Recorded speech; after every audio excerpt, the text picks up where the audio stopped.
Dans Kaamelott, il y a beaucoup de références à des épisodes spécifiques déjà parus dans la série, ou encore des petites erreurs qui passent très régulièrement inaperçues. Aujourd'hui, après avoir inspecté la série dans les moindres recoins, je vais vous donner 5 choses que vous n'avez sûrement pas remarquées dans Kaamelott.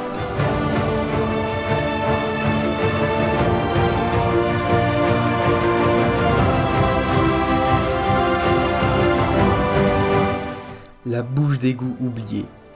Dans le dernier épisode du livre 6, Lacrimosa, au moment où Manilius discute avec Arthur, juste avant le mariage, avant de s'asseoir sur le banc, on peut apercevoir juste derrière eux une bouche d'égout, qui, je pense, d'après moi, est un manque d'attention quant au choix du lieu de tournage ou une simple erreur de cadrage.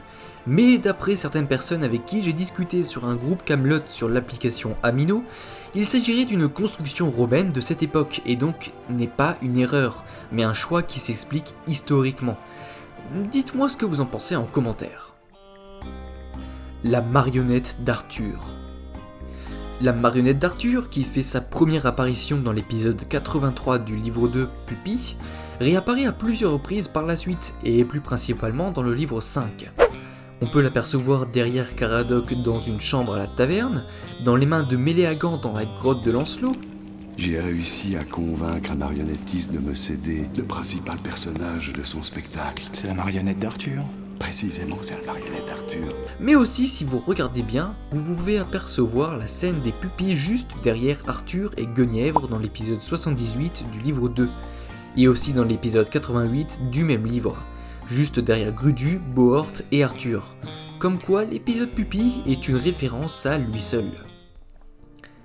La table ronde.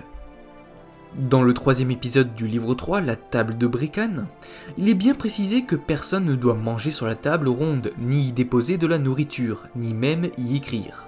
Mais pourtant, dans l'épisode 95 du livre 2, Caradoc y prépare son croque-monsieur, et aussi dans l'épisode 9 du livre 3, le père Blaise y écrit quelque chose, comme le laisse présager la plume à côté de ses écrits. Encore plus flagrant, c'est dans l'épisode 96 du même livre, où on voit très clairement le père Blaise écrire. Et si vous ne me croyez pas concernant le fait qu'il s'agit de la table ronde, il suffit tout simplement de regarder l'esthétique de la table, qui est similaire dans toutes les scènes. C'est seulement les objets du décor ou l'angle de la caméra qui change pour donner l'illusion d'un changement de pièce. Par exemple, dans le livre 1, épisode 88, l'escorte, la porte par laquelle entrent Bohort et Léodagan est la même qui est derrière Lancelot et Père Blaise, dans l'épisode 96 du livre 3, que j'ai évoqué précédemment. Ah là là, même Arthur ne respecte pas ses propres règles. Les corneilles de Méléagant. J'ai remarqué à plusieurs reprises la présence d'un chant d'une corneille après chaque conflit entre Arthur et Lancelot, ou même des choses qui présagent la colère des dieux. Par exemple, dans le dernier épisode du livre 3, quand Guenièvre part rejoindre Lancelot, on peut en entendre une à la toute fin. Ah, cette fois-ci, Bohort, vous pourriez pas dire que vous étiez pas prévenu. Dégainez votre épée et préparez-vous à...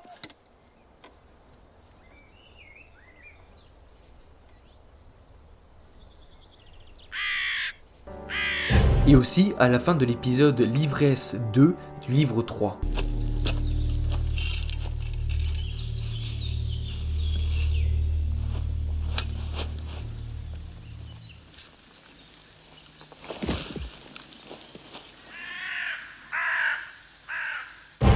Et aussi bien sûr dans le dernier épisode du livre 4.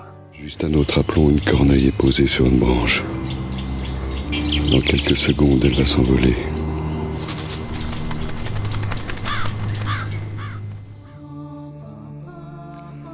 Méléagant, Arthur et César. Dans le dernier épisode du livre 6, Méléagant va pousser César au suicide, qui va le faire dans sa baignoire. Plus tard, Arthur, qui passait pour le voir, assiste à la scène d'horreur. Ce qui est important de remarquer, c'est les similitudes entre la tentative d'Arthur et celle de César, car les deux ont fait ça dans leur baignoire.